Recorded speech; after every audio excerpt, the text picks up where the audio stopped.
It is my abundant joy and honor to introduce you to Terry Tempest Williams, one of this country's most celebrated contemporary writers.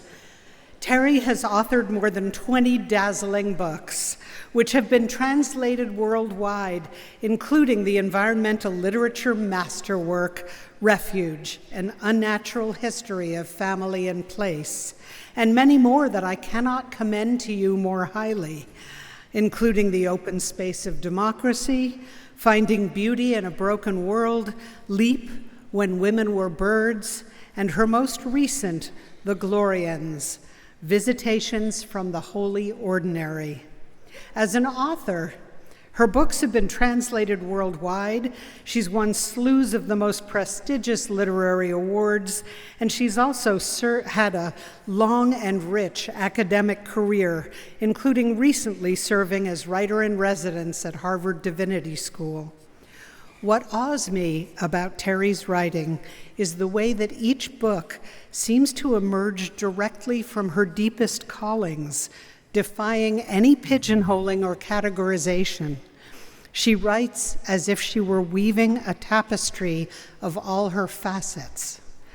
Terry integrates the musicality of a poet with the fierce passion and advocacy of an activist, and the tender insights of her personal reflections with her intimate knowledge as a naturalist, all braided together with political and spiritual insight and the adventures of a woman deeply and humbly dedicated to loving and healing the world in sacred partnership while learning at every turn. Terry is most widely celebrated as one of the great American nature writers in an illustrious lineage that extends from Thoreau, Muir, and Burroughs to Aldo Leopold and Rachel Carson to Annie Dillard, Barry Lopez, and Edward Abbey. But it would be a mistake to limit her to only a well-deserved place in that pantheon, because her work and her life encompasses many more dimensions. In addition to being one of our era's most socially and politically engaged artists, she's also a passionate, award-winning conservationist, one of the fiercest defenders of the Southwest's desert ecosystems. And Terry has not been an ivory tower activist. She has done everything from getting arrested at demonstrations to testifying before Congress on women's health issues, to buying gas leases to prevent the desecration of pristine and sacred lands, to creating social healing mosaics as a barefoot artist in Rwanda. It's been a great privilege for me to be able to know Terry, whom I consider one of my most influential sisters, mentors, and role models. She's one of the warmest, most receptive, and most compassionate people I've ever met, and her moral compass is sharp, precise, and clear as crystal. Her courage and resolve unshakable in the face of injustice and destruction. She's a highly sophisticated connoisseur of art and literature, capable of delicate nuance, and she's also a feral desert prophet with a fierce clarity of vision, one whose voice we need at this incredibly challenging moment more than ever before.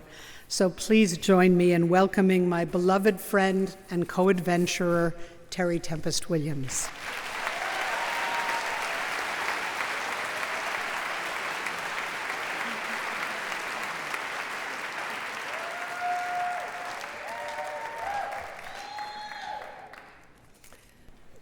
Thank you, Nina, for bringing us together. You are my chosen sister, and our friendship spans the decades of our own evolution alongside the collective growth within this Bioneer community. Bless you and Kenny and the extraordinary Bioneer family who make this convening possible. I so appreciate this invitation to share some stories. And to all of our previous speakers, bless you for your magic. Greetings, dear friends. This is an ominous group. I come to you from the Red Rock Desert of Utah, where we are in drought with dancing heat waves. Recently, an epic sandstorm whipped through our valley, enveloping us in a red cloud with zero visibility. When it cleared, the cottonwood tree in front of our home was draped in bluebirds, blown in by the storm. This we can trust. At a time when each of us wonders what we can do in the difficulties of this moment, we can gather together, garner strength and inspiration from each other, and return home to the work that is ours, renewed and recommitted. It is a joy to be with you. I want to particularly honor our Indigenous sisters and brothers who are showing us the way to reconnect with our Mother, Earth. Karina Gould, your words of welcome touch us, enliven us, remind us what it means to be a good guest and to be in right relationship. I recall Jonah Yellowman, a medicine person among the Dene and spiritual advisor to Bears Ears National Monument. During the pandemic, he and his friend Cynthia Wilson, who's a PhD student here at Berkeley, focusing on indigenous plants and foodways, created small herbal bags of sage and ephedra and other medicinal plants to help both the native and non-native communities breathe more freely with better health by boiling the herbs and inhaling the steam. Jonah also gave instructions to friends and family to gather sharp things like the sword leaves of yucca, the cactus pads of prickly pear, branches from juniper and pinyon, and leaves of desert holly. Put them in a pile and burn them, he said. The smoke will find its way to those in need, and while you wait, breathe in deeply the smoke. Brooke and I did what Jonah instructed. We gathered the yucca leaves, the prickly pear pads, the juniper and pinyon boughs with dried leaves of holly, and placed them in our fire pit outside. When we struck a match to them, they burned slowly at first, then ignited into bright orange, then blue flames. What surprised us was how quickly the flame settled into a long, graceful line of gray-white smoke that curled around us like a snake, following its own path around our bodies. We breathed in the smoke. And just like he said, the sharp things kept smoldering until the serpent of smoke was done with us and climbed upward, entering the realm of sky and horsetail clouds, traveling south over the mesas, as eagles delivering the medicine to those in need who waited for what they saw coming toward them in their dreams. We can no longer hold back, Jonah said, what we know. It is time. This is true for all of us. We cannot hold back. We must be brave and bold. It is time. We are dreamers. My grandmother, Catherine Black at Tempest, schooled her grandchildren in dreams. She was a self-taught Union scholar. Dreams are the facts from which we must proceed, she would tell us, quoting her teacher. She taught us dreams are meant to be remembered, shared, interrogated, discussed, and followed. Whenever we would stay overnight, I can tell you, we all slept in. We were terrified of her. It didn't matter. We eventually had to get up. But one morning I had what I thought was a powerful dream, and I got up early. She was in the kitchen, and she was making her famous buckwheat pancakes. And as always, she said, "Did God speak to you last night?" And then she'd smile and say, "Did you have a dream?" I said I did. The dream I had was this. I told her I was walking across the street where we lived, it was called Commonwealth, to my best friend's house, Martha Young, who was 2 years older. I knocked on the door, no one was home. I went around the back, and the sliding doors were open. I walked through and stood on the stone hearth. Just then, a great horned owl flew through the open door and landed on my shoulder. My grandmother said, "Oh, darling, that's wonderful. You're about to menstruate." That was not what I wanted to hear. But would you believe me if I told you the next week I did? My grandmother had dream cred. If we dare to look more deeply as to what our dreams hold and can inspire, Would we live more fully in the presence of all that binds us together as human beings? Might we become more open to seeing the visitations of the holy ordinary, like great horned owls, as moments of encounters, even inhabitants of grace? And could this contribute to our return to a collective embrace of beauty that unites our hearts rather than divides them? My first writing teacher at the University of Utah didn't think so. His name was Robert Mezzi, a visiting poet, a strong poet, who stood before 12 of us sitting around a table. He said, rather cruelly, "All of you want to be poets, most of you won't be, and few of you will, and probably bad poets at that. Regardless," he said, "I'm going to give you one piece of advice, and I advise you to follow it. Never, ever write about a dream." Somewhere in my 18-year-old self, his advice registered as a protest. Who benefits if we don't write about our dreams, if we don't remember them at all, and certainly if we don't follow them? It took me 50 years, not only to write about a dream, but to follow it. The dream I had was this. It was a week after February 13th, 2020, when the world was in lockdown because of the coronavirus. March 20th. It was fall. I was walking through Harvard Yard. It was resplendent, red maples, gold beech, bronze oaks. I knew I had to go to the tower. There is no tower. I turned, the tower is over here. I see that there's 2 entry points to the top of the tower. One, the direct staircase up to the top. The other, a spiral staircase to the side. I take the spiral staircase, and once on top, I realize I am standing in the ruins of Cassandra's tower. I have the strong feeling I've forgotten something. I hear my name called. I turn. I walk toward a woman who has students walking behind her. They came up the direct path. The gate was closed. "Terry," she said, "do you remember the vow you made to us?" "Remind me," I said. "Your vow is the epic documentation of the Glorians." And then I woke up. What is a Glorian?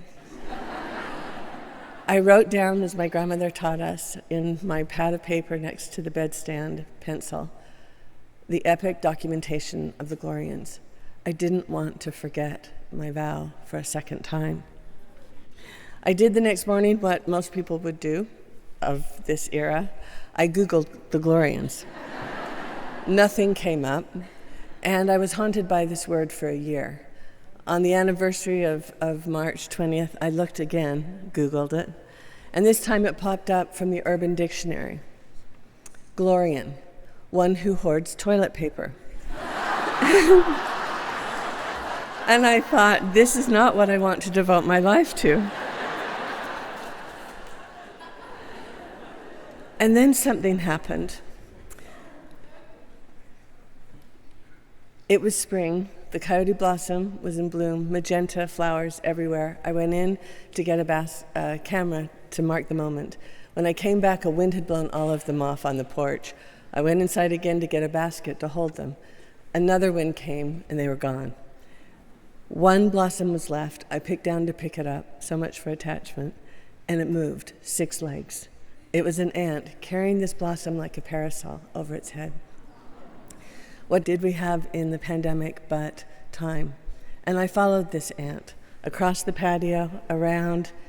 When I saw it was going to go over into the hard rock desert, I thought, that's it, it will tip over. Just as it was crossing, 3 attending ants appear out of nowhere, help move it across, disappear. It continues going on. Up ahead, I see a huge prickly pear patch. I think it's going to be impaled. Same thing. Attending ants come up, around, over, not impaled, disappear. The ant goes on down the way. It's now a half an hour into this walk. I see this clay-covered fist. It moves its way slowly, slowly, slowly up the ant hill to the colony, lays its blossom down. Dozens of ants appear, breaking it into tiny bits. They disappear down into the colony, where I imagine they are lining the path to the queen. This is a Glorian. And this is the question I've been holding and paying attention to for the last 6 years. It's not so much something to be defined as that which is calling to be noticed, the joy of being met when our focused attention merges with another. These are not distant deities, but the holy ordinary, often overlooked presences, animals, plants, memory, moment, a person, that reveal our shared vulnerability and interconnectedness with what the poet W.S. Merwin has called our radius of care. I believe the Glorians are dreaming us into a new way of seeing, a new way of being, if we will favor our senses and receive what is coming to us through heartbreak and love. The theologian Thomas Berry writes, quote, "Our challenge is to create a new language, even a new sense of what it means to be human. It transcends not only national limitations, but even our species isolation to enter into the larger community of living species." The larger community of living species. Before words, there was the dream. Before the dream, there was the encounter. Another encounter in our community, we had 5 flash floods within a matter of weeks. You smell it before you hear it before you see it, and when it turns that corner and you see that wall of water with all that velocity and power, it's like you're staring into the face of God, and it is not human. Our community was devastated or transformed, depending on how you want to look at it. We chose to call it transformation. We are living inside geologic time, understanding that the same processes that create this erosional beauty that brought us to this valley, buttes, mesas, spires, will be the same processes that may take us out where we can't live here anymore. You can't have one without the other. The forces of wind, water, heat, and time humble us. The next day, I went out to look at the path of water. Signatures in the sand, deer, badger, coyote, lizards, even the splayed toes of a great blue heron. Prickly pears had an intensity of green I hadn't seen. The ants were above ground. And then I noticed a shadow. I hadn't seen that shadow before. We've lived there 30 years. I walked toward the shadow, through the shadow, and discovered a new canyon within the last day. 30 feet long, 12 feet high, 10 feet across. I sat against that newly formed wall in the back. You know how you get floaters, those of you who are older? I thought, I'm getting floaters, my retina's detaching. I stood up, all I could see was black glitter. They weren't floaters. I turned to the side, I saw the cross-section of a canyon wall. Ant colony.